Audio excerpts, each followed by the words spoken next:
Can you pretend to be my date for one day? The girl begged, the CEO millionaire at her ex's wedding. The late afternoon sun spilled gently through the tall windows of the Willow House Community Center, casting warm light across the art room floor. Crayons rolled, paint brushes dipped. Small hands gripped paper with the focus of little artists creating galaxies of color. In the middle of it all, June Keller knelt beside a boy, carefully painting the outline of a crooked tree. "You're doing great, Leo," she said softly, tucking a strand of golden hair behind her ear. "But what if the leaves were blue instead of green, just to see what happens?" Leo beamed. "Blue like space?" "Exactly." She smiled, but her fingers trembled slightly as she reached for another paint pot. The air carried the scent of acrylics and children's shampoo, and for a while, the noise of the world outside disappeared. Here, in this little room filled with laughter and smudged aprons, June felt safe. That is, until Maggie, the front desk volunteer, poked her head in with a brown envelope in her hand. "June, sorry to interrupt. This just came for you." June stood, wiping her hands on her apron. "Thanks, Maggie. You can leave it there." But Maggie didn't move. "It's kind of fancy." That made her pause. She walked over, took the envelope, and turned it over. Heavy cardstock, gilded edges, embossed lettering, her name printed in silver script across the front. She knew the handwriting before she even opened it. No return address, no signature, but she did not need one. Her breath caught in her throat. Still, with slow fingers, she opened it. The invitation unfolded like a memory she had buried too deep. "You are cordially invited to the wedding of Dr. Caleb Grant and Allison Ray. Saturday, June 14th. The air shifted, her vision blurred just for a second. She could hear the kids in the background laughing, splashing paint. She heard her own heartbeat louder than all of it. June closed the card, held it in her hand, and walked quietly toward the back of the room, where the supply closet gave her a moment's privacy. Inside, she leaned against the shelves. A papier-mâché copyright giraffe stared down at her with googly eyes, oddly sympathetic. She should have been the bride. 2 years ago, almost to the day, she had picked out napkins and centerpieces and saved vows in the Notes app on her phone. The dress had hung in her mother's old closet like a whisper. 3 weeks before the wedding, Caleb had called it off. No real explanation, just something does not feel right. A text from Allison 2 days later had come with the same chill. "I hope someday you can understand. We didn't plan this. It just happened." June had deleted both messages, but not the memory. And now they wanted her to watch them tie the knot. Her fingers clenched around the invitation. For a moment, she considered ripping it in half, tossing it into the recycling bin, letting it become someone else's regret. But she didn't. Instead, she exhaled deeply. The kind of breath you take when you are done crying, not when you start. June walked back into the art room. She sat beside Leo again, picking up a paintbrush. "Let's try gold," she said, dipping into the shimmering color. Gold makes everything feel a little braver. That night, at home in her small but sunlit apartment, June stood by the window, the invitation resting on her desk beside a half-drunk cup of tea. She looked at it one more time.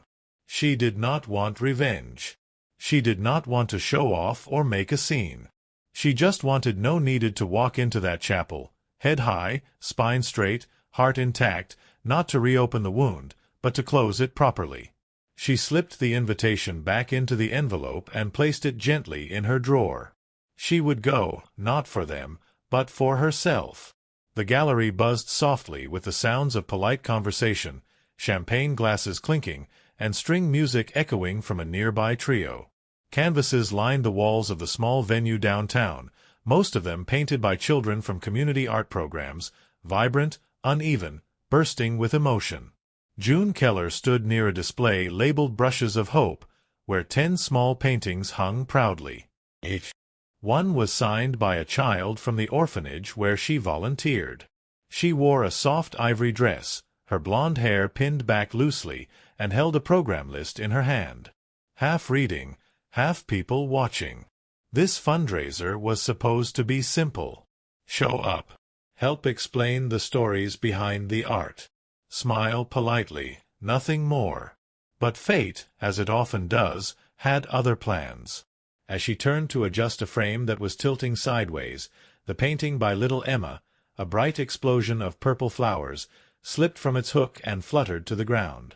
She gasped and bent down quickly, but another hand reached it first. Careful, came a low, steady voice. I think this one was trying to fly. June looked up. He was tall, dark-haired, dressed in a sleek black suit that looked almost too elegant for this room. Sharp features, quiet confidence. But it was the eyes that caught her off guard. Cool blue, observant, lingering just a moment too long. "Thank you," she said, taking the painting gently from his hands. He helped her hook it back in place. "I like this one," he said, tilting his head slightly as he studied it. "It feels unafraid." June blinked. "That's Emma. She's 6. She says flowers should never apologize for blooming wherever they want." A soft huff of a laugh escaped him. "Smart kid." June smiled. "She really is." He offered his hand. "Miles Donovan." June paused. The name sounded familiar. Then it clicked. Donovan Developments, luxury resorts, billion-dollar projects. The man the press called the Invisible Tycoon because no one ever caught him at social events. And here he was holding a child's painting of purple daisies. She took his hand. "June Keller, artist, teacher," she corrected. "I run art programs for children, mostly in underfunded schools and shelters." Miles nodded. "Important work." They stood in comfortable silence, watching another painting fetch a surprisingly high bid across the room. June, still feeling the weight of the invitation tucked away in her purse, tried to keep her smile steady. The thought of the upcoming wedding noted at her even here among paint and piano chords. Then, without fully planning to, she turned to him and said, half laughing, half serious, "Can I ask you something crazy?" Miles raised an eyebrow. "Try me." Her voice was quieter now. "Would you pretend to be my date just for one day?" The words hung in the air. She instantly regretted them. "I don't mean anything weird," she added quickly, color rushing to her cheeks. "It's just my ex is getting married to someone who used to be close to me. And I got invited and I'm fine. Really, you do not want to go alone." He finished for her. June let out a breath. "Exactly." Miles studied her face for a moment. There was no trace of mockery in his expression, no smug curiosity, just quiet consideration. Then slowly, the corner of his mouth curved into the ghost of a smile. "All right," he said. "One day." June blinked. "Wait, really? One day?" He repeated, offering a hand again. Not for a shake this time, but more like a formal agreement. "But you have to promise me something." "What?" He leaned in slightly. "You tell me exactly what I am walking into." June grinned, heart pounding in disbelief. "Deal." The late afternoon sun bathed the countryside estate in gold. White roses lined the walkways, and the villa's ivory stone walls shimmered under the light. String music drifted from the garden. Guests milled about in polished elegance, and everything looked pulled from a luxury wedding magazine. Then June arrived. She stepped out of a sleek black car, her midnight blue dress hugging her figure with quiet power. Her blonde hair was pinned loosely, soft waves framing her face. She walked gracefully across the marble path, heels clicking softly. On her arm, Miles Donovan, tailored charcoal suit, no tie, collar slightly open, effortlessly confident, mysterious. But his focus was only on her. As the grand doors opened, a hush swept the hall, Heads turned, glasses paused midair. The quartet stumbled for a beat. June walked forward, Miles by her side, chin high. Her pulse thundered, but her steps didn't falter. Not when every eye found her, not even when they found his. Caleb Grant, in a black tuxedo, stood near the front of the room.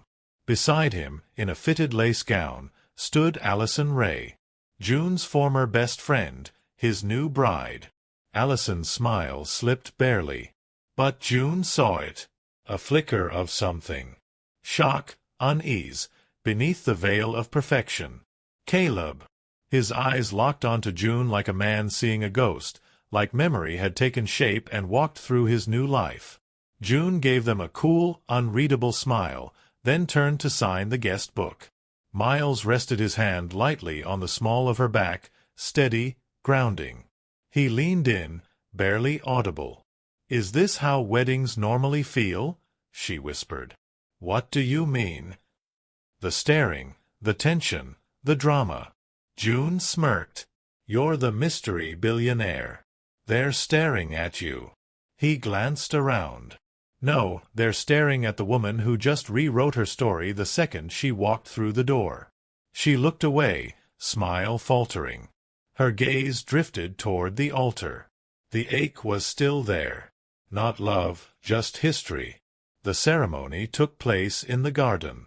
June and Miles sat in the fourth row, not front, not hidden.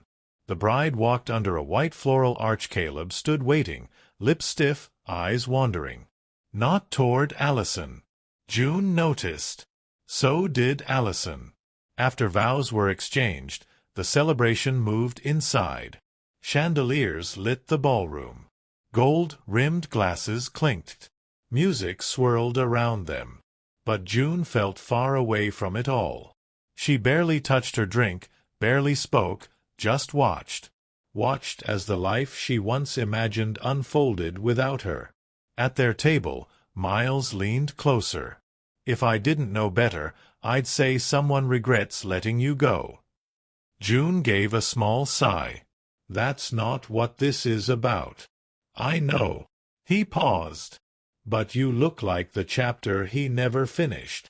She turned, meeting his eyes, pain, amusement, surprise, all flickering at once. "You're good at reading people." "I build resorts for a living. Reading rooms is part of the job." She smiled then. A real one. Small but true. "You're not just pretending anymore, are you?" Miles didn't flinch. "Not sure I ever was." Across the ballroom, Allison stared, her champagne untouched, her posture too still. Caleb, he only looked away when Miles covered June's hand with his own. Guests noticed. Whispers began again. But they were different now. The woman once left behind had returned not just graceful, but whole with someone, but more importantly with herself. And as the string quartet played on, June sat straighter. She had come to close a door. Instead, she had just opened a new one. The reception hall glowed under golden chandeliers, laughter, and string music weaving through the conversations. Plates clinked, glasses chimed, and servers flowed through the tables like clockwork. It was, by all appearances, the perfect evening until the questions started.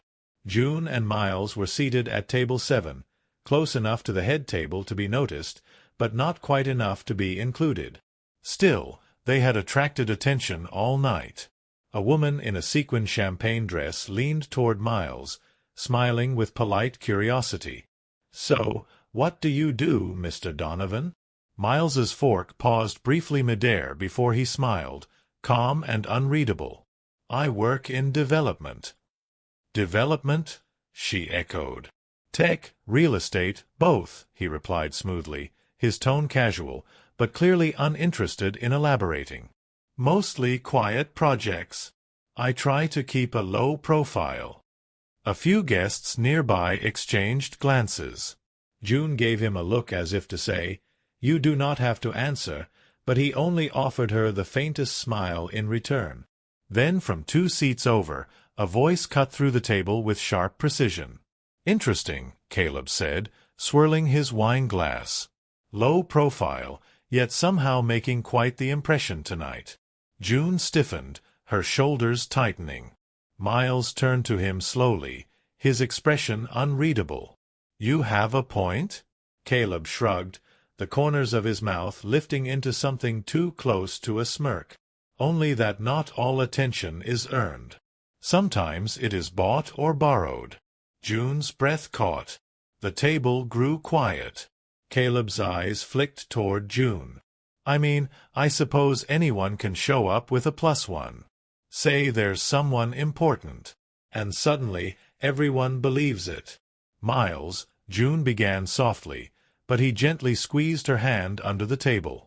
He turned fully to Caleb, voice quiet but steady. "You are right.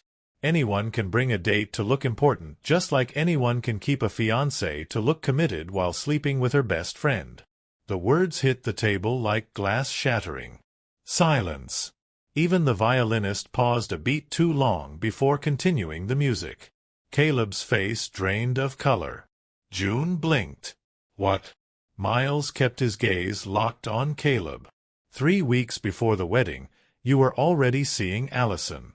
June had no idea. But she was convenient, sweet, loyal, good for your image, so you kept her around until it got too complicated. "Miles," June whispered, stunned. "How do you even know this?" He looked at her then, and his voice softened. "I do my research." A few people at nearby tables were already whispering. One of the bridesmaids looked visibly shaken. Allison, seated at the head table, had gone completely still, her eyes darting between Caleb and the man who had just peeled away every layer of their carefully constructed story. Caleb tried to laugh, but it came out thin, brittle. "That is a wild accusation." Miles didn't flinch. "It is not an accusation. It is the truth." He stood slowly, placing his napkin on the table. "June deserves more than whispers and manipulation. She deserved better 2 years ago, and she still does now."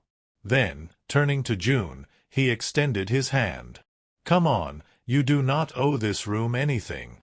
She looked up at him, still processing, still reeling. But then she stood, and the moment her fingers found his, everything else blurred. Behind them, the wedding continued. But at that table, something ended. Something else began. Dinner was in full swing. Laughter rippled across the candle-lit tables. Silverware clinked softly and champagne flowed as if the evening itself was celebrating. June sat at the edge of the room beside Miles, her posture calm, but her fingers nervously twisting the edge of her napkin. She could feel the glances, subtle, curious, calculating whispers passed between guests like wind moving through tall grass. Across from them, a woman in a jeweled gown leaned forward with a polite smile. "So, Mr. Donovan," she asked, "what line of work are you in?" Miles looked up, cool and effortless. "I manage a few development projects." "Real estate," she prodded. He gave a vague smile. "Among other things." The woman chuckled, intrigued. "Well, you certainly made an entrance tonight." Before he could respond, another voice chimed in from the next table, measured but laced with something colder. "Right," Caleb said, swirling his wine. "Amazing what a suit and silence can do." June flinched. Miles didn't look at Caleb. Instead, he sipped his water. Caleb continued louder. No one even knows who this guy is. Just shows up with June, steals half the attention, and people act like he's royalty. "Miles doesn't need to prove anything," June said quietly. Caleb gave a tight smile. "Oh, I am not judging. I get it. Some people need a prop, someone on their arm to sell a better story." That was enough. Miles set his glass down with care. Then, in a voice calm and razor-sharp, he spoke. "Speaking of stories, I think some of your guests might enjoy hearing yours." Caleb's smirk faded just slightly. Miles turned his full attention to the table. 2 years ago, June was engaged to this man. 3 weeks before their wedding, he was already sleeping with someone else. Gasps broke out at the table. Allison, seated at the head table, went rigid. June stared at Miles in shock. "You used her," Miles continued, eyes never leaving Caleb. "Made her the perfect fiancée, sweet, respectable, trusting, while you kept your real relationship hidden with Allison." The air was sucked out of the room. Caleb opened his mouth, but no words came. June whispered, "Miles, how do you know all this?" He finally turned to her, voice softer now. "I do my research." Across the room, murmurs rose. People turned, confused and stunned. A few even stood slightly, craning to see better. Allison's wine glass slipped from her fingers, shattering softly against the floor. Miles stood, straightening his jacket. "You deserve the truth," he said, not just to June, but to everyone listening. June rose beside him, unsure if her knees would hold. Her breath trembled, but her eyes were steady. They walked away together, past shocked faces and shattered illusions. Behind them, a wedding tried to carry on, but nothing felt quite the same again. The laughter and clinking glasses inside the grand ballroom felt a world away from where June now stood. She had slipped out the side door, heels crunching softly against the gravel as she made her way to the back garden, the same one where 2 years ago she had imagined exchanging vows under strings of fairy lights and white roses. Now it was lit by nothing but the moon. She sank slowly onto the edge of a stone bench, the chill of it cutting through her silk dress. The distant hum of music barely touched her ears. She stared ahead, eyes unfocused, her breath uneven. Everything inside her was still spinning. Caleb's face when Miles had spoken. The gasps, the judgment, and most of all, the truth. She had not known. Not really, not fully. And now part of her wished she never came. A quiet laugh escaped her lips, dry, bitter. "What was I thinking?" she whispered into the night, her hands curled into her lap. She remembered the shame of those final days before her wedding, the unanswered. She remembered the shame of those final days before her wedding, the unanswered. Texts, the cancelled fittings, Caleb's cold, rehearsed speech when he left her. She had blamed herself for being too much or not enough. And now here she was again, just more exposed, this time with a stranger beside her who never asked for any of this. She wiped at her eyes roughly, swallowing the lump in her throat. "June." The voice was soft, steady. She turned. Miles stood a few steps behind her.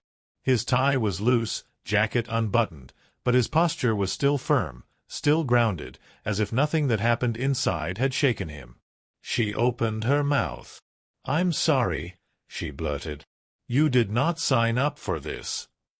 Miles said nothing for a moment. Then he walked over and sat beside her carefully, deliberately. "Not too close. I asked you to pretend for one day," she continued, her voice cracking. "And I dragged you into all of this drama, history, pain." He looked straight ahead, not at her. "You did not drag me. I walked in." "I should not have come," she whispered. Miles turned to her then. "You had every right to be here." She shook her head. "I thought I wanted closure, but maybe I just wanted to prove something to myself, to them. I don't even know anymore." The wind stirred the leaves in the hedges. A rose petal drifted past her feet. She moved to stand, but his hand caught hers. Firm, warm, steady. "You asked me for one day," he said softly. "I'm not letting you face it alone now." June froze. No one had ever said words like that to her. Not when it mattered, not when she was breaking. Slowly, she sat back down. Neither of them spoke. There were no declarations, no promises. Just the stillness of the night and the space between them. Her fingers stayed in his. And for the first time in a long time, June let herself lean, not into grief, not into memory, but into something present, something real. The stars blinked overhead, and far inside the mansion the music swelled again. But out here under the soft hush of the garden trees 2 people sat, quietly strangers, no longer finding in one broken moment the fragile beginning of something whole. By morning the internet had already decided who she was. Photos of June walking into the wedding with Miles Donovan were plastered across gossip sites. One headline screamed, "From ex-fiancé to millionaire's mystery date. Who is June Keller?" Another less subtle teacher turned temptress. Some articles dug deeper, unearthing old posts about her cancelled engagement 2 years ago. Others speculated that she'd planned it all, that she had always aimed higher, hidden ambition behind modest smiles. June scrolled through the noise and silence, her hands trembling. At the Community Arts Center, where she had always found peace, the air felt heavier. A few parents quietly withdrew their children from her class that morning. Others smiled too tightly, spoke too little. Whispers followed her down the halls. Even some of her colleagues, usually warm and supportive, gave her strange sidelong glances, sympathetic or suspicious. She could not tell.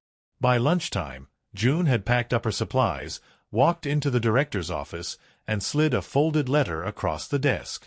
Her resignation, no explanation, just a quiet decision. She would disappear before she became a headline again. That evening, she dressed simply in black and arrived early at the Arcadia Foundation Gala, intending only to show her face briefly and leave. The grand ballroom sparkled with chandeliers, champagne flutes, and silent auction displays. Everyone who was anyone was there. June kept to the edges, speaking little, offering polite nods. She had no appetite, no patience for small talk. She only wanted to vanish quietly after doing the decent thing. She was halfway to the exit when the lights dimmed and the MC's voice rang out over the crowd. "Ladies and gentlemen, please welcome Mr. Miles Donovan." June froze. Every head turned toward the stage where Miles, impeccably dressed, effortlessly poised, walked under the spotlight. She panicked. This was not the plan. Then he spoke. "I do not usually make speeches," he began, his voice calm, but weighted. "But tonight I need to." A hush swept through the room. "I met someone recently, someone who reminded me that grace does not always come in grand gestures.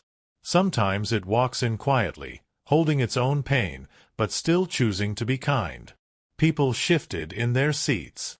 Phones came out. Cameras rolled. Miles looked straight ahead and then without hesitation reached his hand toward the audience. "June." Spotlights turned, faces followed, gasps, all eyes on her. She felt frozen, every instinct screaming to run. But he waited, hands still outstretched, gaze steady. Slowly, as if in a dream, she moved forward.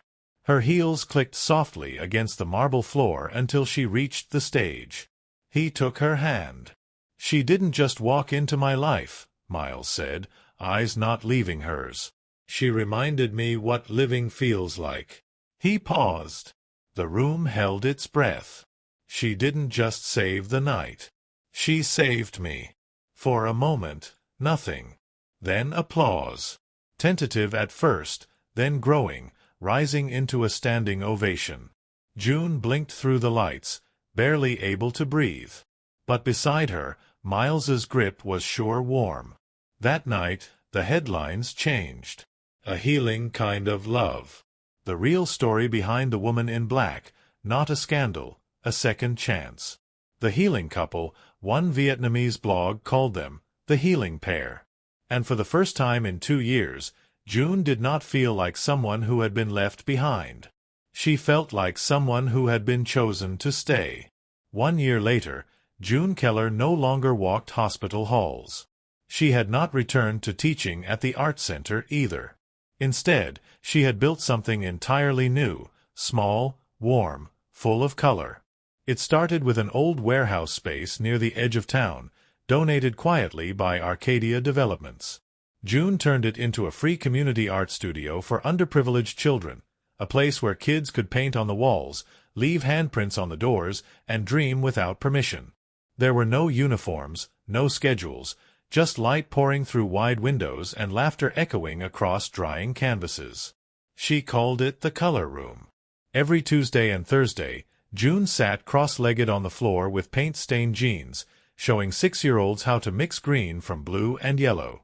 She kept her long blonde hair tied in a messy knot and wore clay earrings gifted to her by a shy little girl who once hated being seen. Her days were simple, steady, safe, and Miles, he changed, too. Gone was the shadowy figure once known as the Invisible Tycoon. Miles Donovan had stepped out from behind the curtain just a little. He still refused interviews and declined magazine covers, but his presence in the world was no longer a secret. He appeared at local fundraisers, sat in city planning meetings, and walked through new housing sites with rolled-up sleeves and dust on his shoes. He still wore black, still chose silence over small talk, but there was a softness in him now, a steadiness that people noticed. Most weeks he could be found at the color room, usually in the back garden, repainting benches with June or fixing the broken easel someone knocked over again. They did not flaunt their relationship. They never posted about it. They never posed for headlines. There were no grand declarations, no public proposals, just the quiet rhythm of two people choosing each other again and again. Every Monday morning without fail. Miles would arrive before the kids. He never stayed long. Just enough time to place a small glass jar on the table in the front window. Inside it, a fresh stem of camellia, always white, always new. June never asked how he knew it was her favorite flower. She had never told him, not out loud, but somehow he knew. Sometimes he left a note tucked beneath the jar. For your light, because Mondays deserve something gentle. Still your one-day date. June kept them all in a small wooden box beside her desk. She never said much about them, but when she opened that box, her smile always changed. Some evenings after the children had gone home, they would sit outside with mugs of tea and a radio playing old jazz. June painted little stars across the garden fence. Miles sanded a wooden chair. They spoke in pieces about nothing, about everything, and that was how their love existed. Not in firework displays, but in paint-splattered shoes and mismatched mugs. In shared glances across crowded rooms, in the quiet understanding that after everything, the shame, the hurt, the headlines, they had somehow found their way to something real, to something worth keeping. That one day, just one had turned out to be the beginning. And neither of them had walked away. The wind carried the scent of falling leaves and distant wood smoke as autumn gave way to its last golden breath. On that particular late afternoon, Miles invited June back to the art center. Not the old warehouse, but the new one they had built together. The place where every wall told a story in color. The place where something had first begun with one small pretend. Inside the main hall, soft laughter echoed off freshly painted walls. Children gathered at long wooden tables for what they called the Winter Paint Day, an annual tradition now. Scarves and mittens were tossed aside as little fingers dipped into cool blues and silvers. June entered with paintbrushes tucked behind her ear and a scarf wrapped twice around her neck. The moment she stepped in, she paused. The mural still hung in its original place. One day, one chance. It read in bold strokes. A swirl of blues and golds beneath it, painted by 20 pairs of tiny hands and 2 grown-ups who had no idea what that one day would mean. She smiled faintly, her hand brushing over the edge of the canvas as if greeting an old friend. Behind her, Miles stood quietly for a moment, watching her. Then he stepped forward and touched her elbow.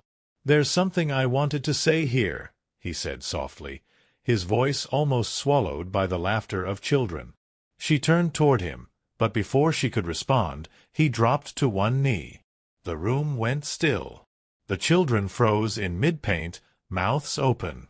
The teachers gasped softly. June blinked, eyes wide, lips parted in disbelief. Miles pulled a small velvet box from his coat pocket and opened it with quiet resolve. Inside was a ring, elegant and simple, just like her. He looked up at her and his voice was steady. "You asked me to pretend just for one day," he said, the edges of his words brushing up against emotion. "But I have lived every day since then, hoping you would let me make it real." June's eyes filled instantly, one hand flying to her chest, the other trembling slightly by her side. Miles smiled, a little softer now. "June Keller, will you stop pretending with me and be my real forever?" For a heartbeat, the world was silent. Then she let out a breath that felt like a release, like every unsaid thing she had carried since the day she handed him that impossible request. She dropped to her knees in front of him, arms flung around his shoulders, laughing through her tears. "Yes," she whispered, breathless. "Yes, I will." The room erupted. Children cheered. Paint brushes flew. Teachers clapped. One little boy shouted, "They're getting married," and ran in circles around them. Miles and June laughed, still holding each other like they had waited a lifetime for that moment. And maybe, in some ways they had. Outside, snow had begun to fall, gentle and slow, like it too had waited for this. As evening settled over the neighborhood, Miles and June stood hand in hand outside the newly built facility. The windows glowed warmly behind them, filled with color and light and movement. Above the doorway, etched in soft gold against navy blue, a new sign sparkled beneath the falling snow. The Keller Donovan Arts Center for Children Who Still Believe in Second Chances. And underneath it, carved smaller into the wood, "No longer pretending." Thank you for watching.